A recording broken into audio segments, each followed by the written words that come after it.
Pag toxic ka, alam mo na toxic ka na tao or reklamador ka, wag ka na lang mag-evil eye. Ito, evil eye mist. That's for barrier. Barrier siya compared sa amulet. Evil eye, ang dami kasing misconception sa evil eye na amulet. So, the amulet is not for everybody. Kasi, if you know that you're also toxic, it's not for you. Kasi nga, the amulet will protect you from toxic people, right? Mga jealous people. Tapos ikaw, kung chismosa ka, hindi siya pwede sa'yo.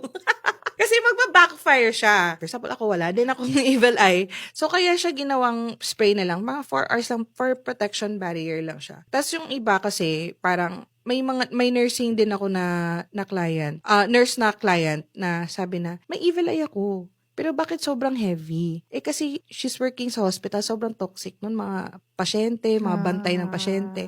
Imposible naman hindi ko magrereklamo. So, ayun, na-consume niya din yung pabalik-balik din yung energy sa So, kanya. bale, pag ikaw hindi ka mabuting, kung salbahe ka, at toxic ka, huwag ka na mag-evil eye. Oo, huwag ka na mag-evil Kasi eye. ma-absorb mo lang yan.